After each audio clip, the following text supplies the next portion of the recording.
Assalamu alaikum wa rahmatullahi wa barakatuh. Zahra here. Let me know if you guys can hear me. I'm in a kind of loud place. Okay. So I decided to do this live because I have my monthly Keys to Love series, which is a series that supports you to let go of all resistance and blocks to love so that you can welcome in the amazing love that you want into your life. And okay, great. Thank you for letting me know you guys can hear. In that group, I have a private Instagram group for everyone who is enrolled in those sessions, and this topic of du'as has come up. And so most of us grew up learning about dua, taught in the traditional way that, you are supposed to ask for whatever you want. You're supposed to ask Allah. Allah loves it when we ask. You're even supposed to ask for, your bootstrap. You are be grateful that you're able to ask, right? Like that in and of itself is such a blessing, and don't even worry about how it's going to be responded to. And then of course, ask with full certainty, knowing that Allah will respond to you. And there's 3 ways that your dua will be responded to, that you'll be responded to now, and you'll get it. Or Allah will remove some harm from you, or Allah will save it for you in Jannah, right? That's the standard way that most of us have learned it. And, I'm not saying anything against that. I'm just saying that's the way that it's been taught to us.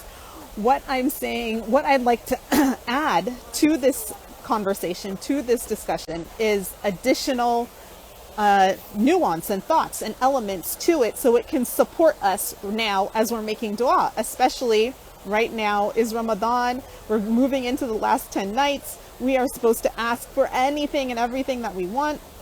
And so we now, want to have full faith in those du'as. We want to be asking for everything of this dunya and everything of the hereafter, and know and believe and trust that we're going to have it. So the nuance that I want to share is that for me, how it felt for me, and I am just a regular girl. I am not a sheikh. I am not a scholar. I, do not have an ijaza.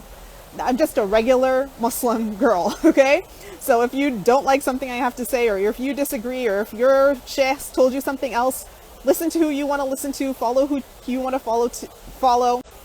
If you're listening to me, evaluate it for your own self, reflect on it, talk to whoever you need to talk to. But take what you want to take, leave what you want to leave, okay? So for me, how it felt growing up was that it felt like Allah was holding out on me. And because I had this feeling that Allah is holding out on me, it basically corrupted kind of my relationship with Allah. I had a low level of resentment towards Allah. Like, why isn't Allah giving me this? And why isn't Allah giving me from that? And what is He protecting me from? What are all these protections that I can't see, that I don't know about? And, why can't I have it here? Why can't He protect me and I get it here? I just had all of these questions that I couldn't reconcile. And because I couldn't make sense of it, because I was doing all the things, because I was trying so hard to be good, because I was praying, because I was asking, I'm doing everything right, why am I not getting it? And this, I only really appreciated this later on in life. But the appreciation that came was oh my gosh, I don't trust Allah. I don't trust Allah. I think He's not on my side. I feel like He's against me. I feel like He's holding out on me. And I have some resentment. Yeah, I'm asking God, but, whatever. I'm here struggling on my own. I'm not going to get the things I want. I'm not going to be able to live the life I want. I just get to watch other people doing it. And I don't know why not me.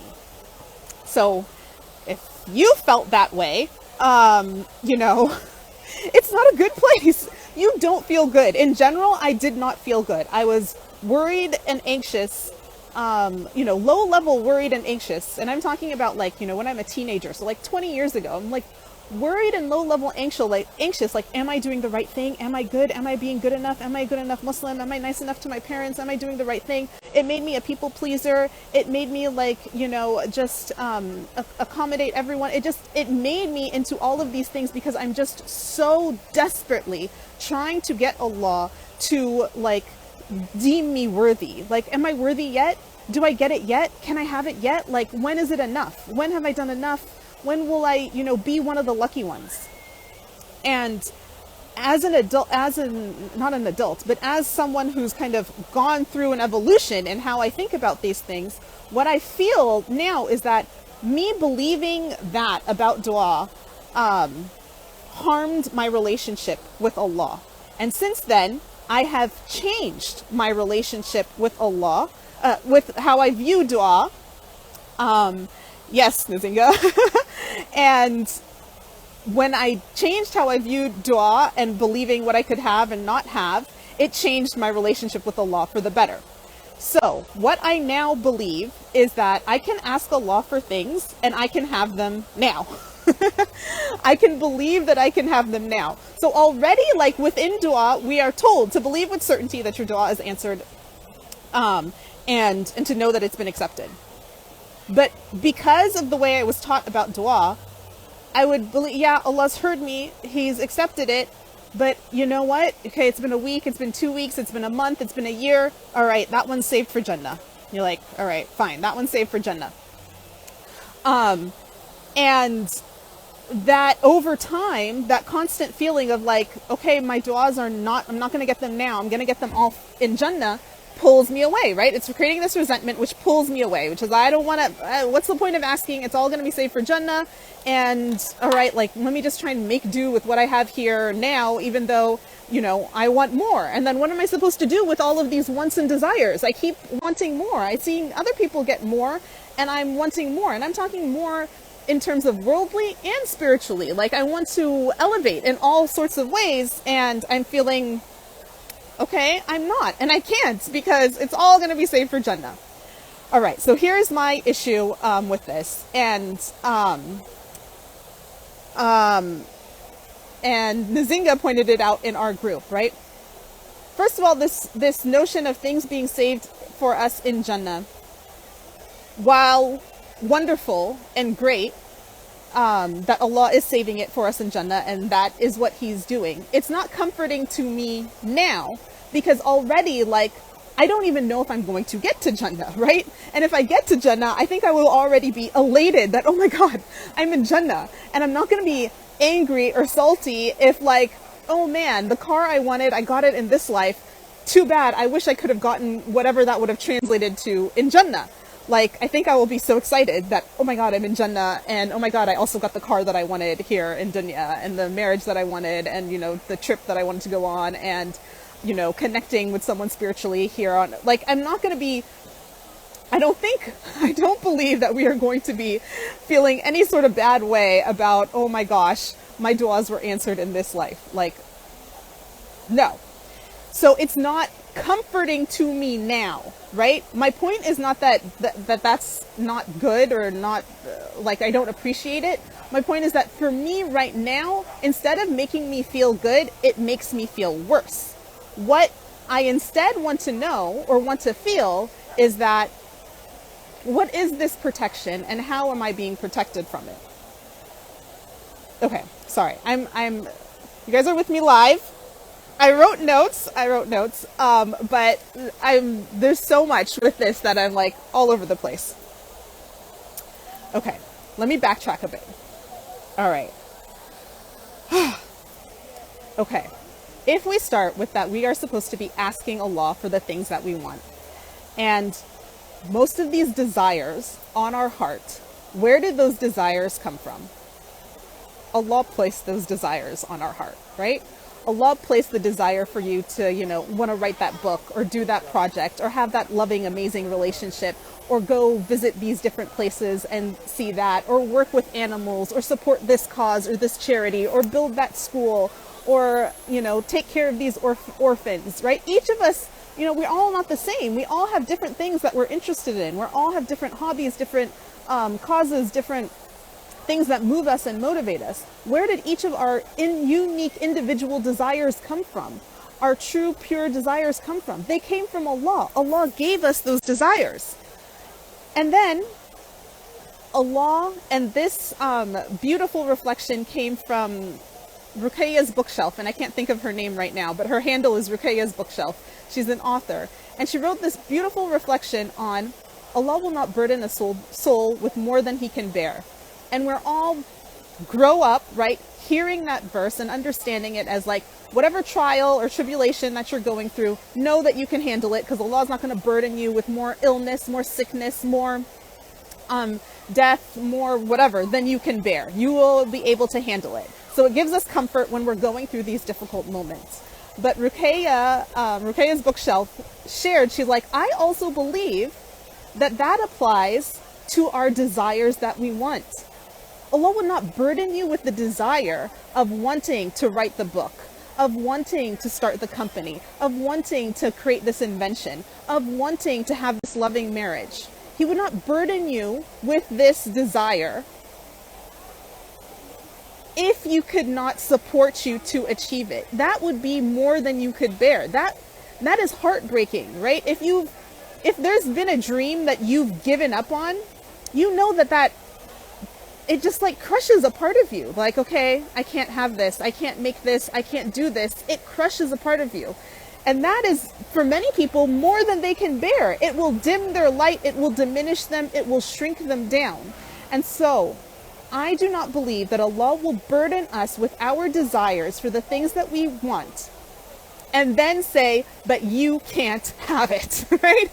But you can't have it. And there's no way that you can have it. And you're never going to get it. And you're only going to get it in Jannah. And it'll be morphed into some other thing. I do not believe that. What I believe is that when we make dua and we are asking Allah, what we really have to appreciate is that our dua is answered through us. We are the ones who bring about our dua. If I'm making dua to get married, it is going to be me in my demeanor, in my actions, in my behavior, in how I think, and how I relate to others, and how I go about my life that is going to create that loving marriage, right? It is not that Allah is just dropping people down to the sky from us. Same thing, like if you want to write a book or do some creative project, you're going to have to do the work, get the training, learn, and make an investment, all of these different things to be able to create that creative project. Your dua is answered through you. And so what I now believe is that we do have the capacity to manifest our duas in this life, and that in doing so requires, right, action and faith. And I always come back to, there's so many different stories. But when we think about all of the prophets, peace be upon them all, right?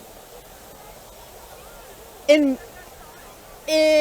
many cases, they knew the success of their message. They knew the truth, right? They knew the truth of their message, obviously, and they knew that it would have some level of success. They maybe did not know exactly what kind of level, but they knew that it would have some level of success. And just because they knew that and had faith in that and had trust in that did not mean that the road was easy, right? Actually, in every case and in every life, the road is hard. The road is difficult. There are challenges. And I think what we have missed when we are thinking about dua is that we're too short-sighted. Many of our duas are still in process, right? If you're making dua for $1 million, for a multi-million-dollar company, for a dream relationship, for, luxurious travel trips, for going to Jannah, for all of these things, they're still in process. A lot of different things have to take place and rearrange and come together and fall apart in order for that dua to become real. And you can think about this for previous duas that you made. What do you have in your life right now that you made dua for? Maybe it's, finishing a degree, or, moving to another state or a country or whatever. Think about those things and what was the whole windy path that it took for that thing to actually happen, right? And you will see that a lot of different things had to occur. So for many of us, our du'as are still in process. So our du'as are still in process, but we are being short-sighted and being like, okay, it hasn't been answered. Okay, I'm going to bank this for Jannah. And when we fall back on that, I'm going to bank this for Jannah, or this is going to be something that's given to me in Jannah, it diminishes our capacity now. It diminishes our ability now to put in the work and the effort that we need to put in, and to be able to continue to have that long-term view for what we want. All right. So I hope this is making sense. I saw maybe someone had a question earlier. I just want to miss it. But what if Medina had asked, but what if a certain someone is not really good for you, and then definitely Allah will protect you?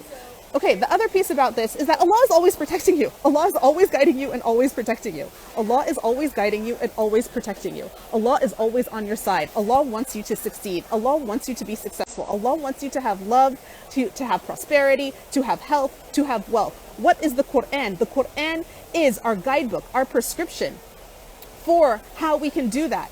It tells us to how to live a life. It tells us what to eat. It tells us how to connect with God. It tells us how to interact with people. It tells us all of these things, how to move our bodies, all of these things. Why? So you can be happy, healthy, wealthy, connected to people, have strong relationships, right? It lays out boundaries. It lays out everything. Allah wants you to have it all. Allah wants us to have it all. So this other shift within me is so powerful, because otherwise you're coming at it from a deficiency. Well, Allah only wants me to be healthy but not have love, or Allah only wants me to be rich but not have good family relations, or we come at it like Allah only wants parts for me and not all of it. But that is absolutely untrue. The Quran lays out guidelines for all of us so that if you follow them, you would have it all, right? The Prophet sallallahu alaihi wasallam had it all, right? He was a leader. He had family. He had prosperity in the sense that all his needs were met. Yes, we may not call him wealthy in terms of like he had mounds of money and riches, but there was nothing that the Prophet was in want for that he could not have. Anything that he didn't have, it was by choice that he didn't have it. He could have had mountains of wealth. He could have been a king, and he chose not to be. So he had prosperity and abundance in that sense that whatever he needed was always flowing to him. So he had abundance, he had health, he had wealth, he had family, and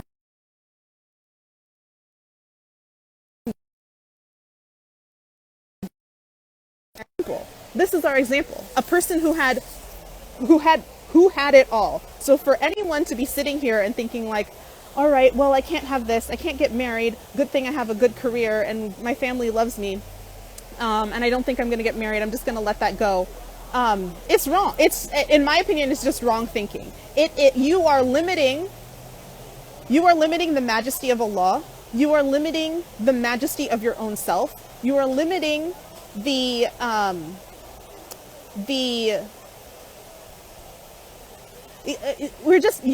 are just putting limits where there were no limits. We are putting limits where there were no limits. Okay? So yes, anything that we don't receive in this life will be stored for us in Jannah. But the question is, do you want to receive it in this life? Do you want to receive it in this life? Because if you do, you are going to move and operate differently than if you give up and assume that you cannot have it.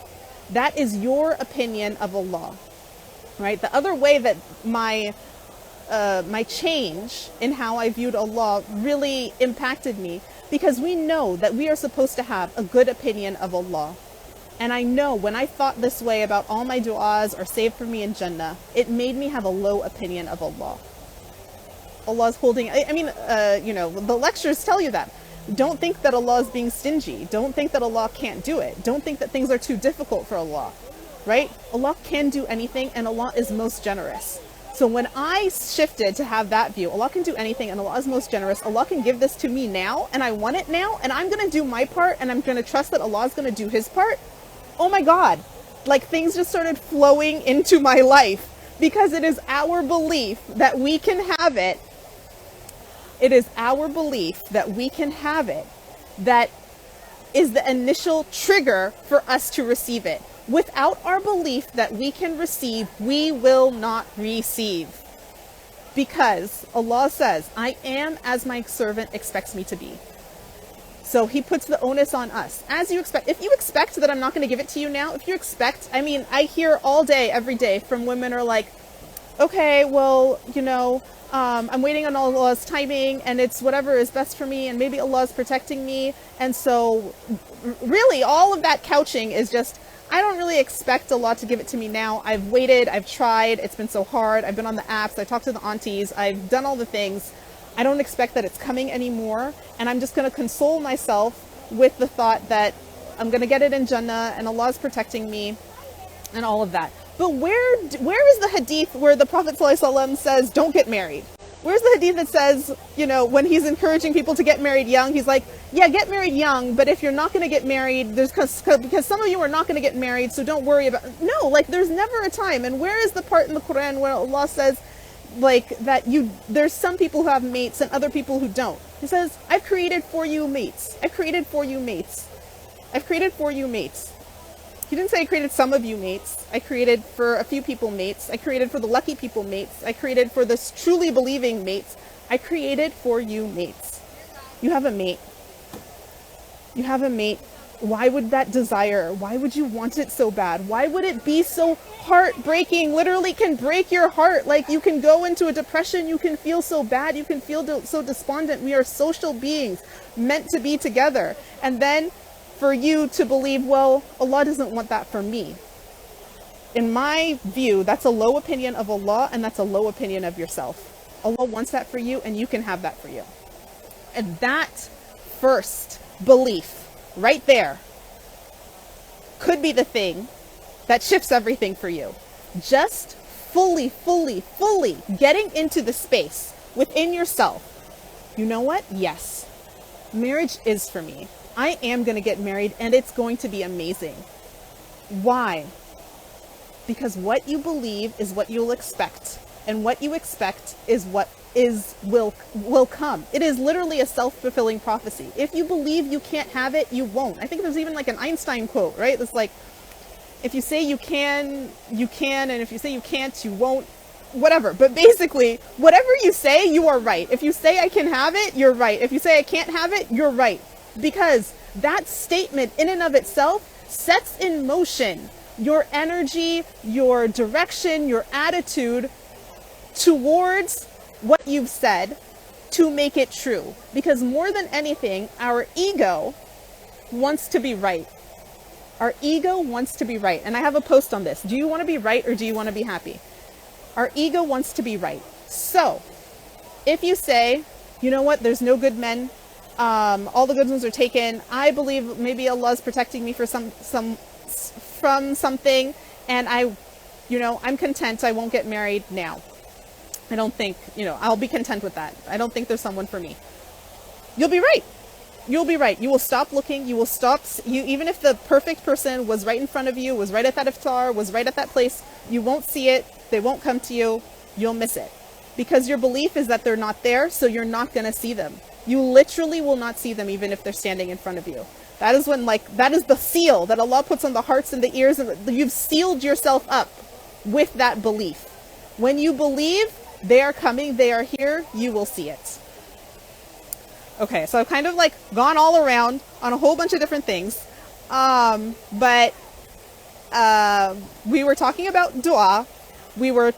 To summarize, we're talking about dua. We are talking about the traditional way that we've been taught, that for many of us, leaned heavy towards our du'as will be answered in Jannah, and how, from my personal perspective as a regular Muslim girl, that disconnected me from Allah and created a lot of resentment within me. And when I shifted to believe that Allah's supporting me now, here, and I can bring into my life the du'as that I'm requesting now, that when I changed my belief, when I expected Allah to respond to me now, I felt better First of all, I felt better. I just felt like, okay, like, yes, let's work together, God, me and you. Like, what are we, these are the things I want. These are the things I want to do. Like, yes, I brought energy, vitality. I'm eager to pray now. Like, I feel like, okay, the point of prayer is like to like, bring things into my life, improve my life. And then B, like, I got the things. I started getting the things. Like, oh my God, I just believed I could have them. I could have them because with that energy, like, I'm responding differently. I'm seeing, oh my gosh, that's an opportunity. Okay, like, maybe I'm being redirected here. Okay, my whole approach was different. So, and then feeling that I'm always in process, that things are not like, it hasn't happened yet. But it's still in process. It's still unfolding. I mean, there's things that I've been praying for years and years and years that I know are still in process. And I have, you could call it patience or whatever, but it's not even patience. Like, I can see the little signs along the way that it's coming together. And that there is no difficulty for Allah, and I know innately that I am worthy. I'm worthy just because Allah made me and He created me, so I'm worthy. It's not a question of worthiness. We are all worthy. We are all divine spirits from Allah. We are all worthy. So all of that shift can be so powerful, and I mean, just those two main things, that you will feel better about your relationship with God already, like, is such a blessing in and of itself. Because to feel like some larger than you entity is against you is, someone asked this question: how do you combat the feeling of despair and prevent yourself from getting jealous? It will just lead you to feeling despair and feeling jealous because you're just watching everyone else get what they want and you're sitting here like, well, why not me? So when you make that shift, you realize, okay, yes, me too. And now I don't, you might still have feelings of jealousy, but nowadays when I get a feeling of jealousy, I get to use that as inspiration. Like, oh, that thing made me jealous. Like, I want it too. And now I can go and ask Allah, I want that too. I didn't even know I wanted that thing. I saw that person doing that thing or having that thing on Instagram. I want it too.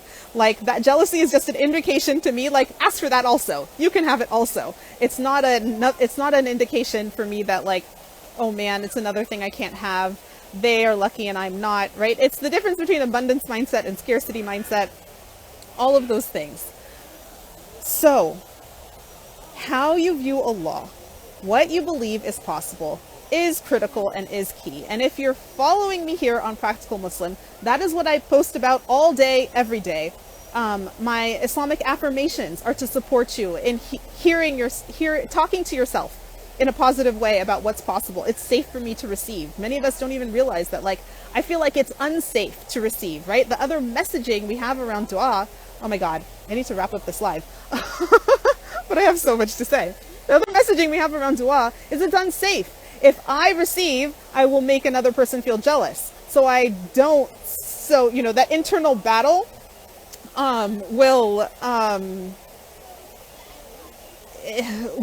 block you. Because you're resisting what you want. You're resisting what you want, right?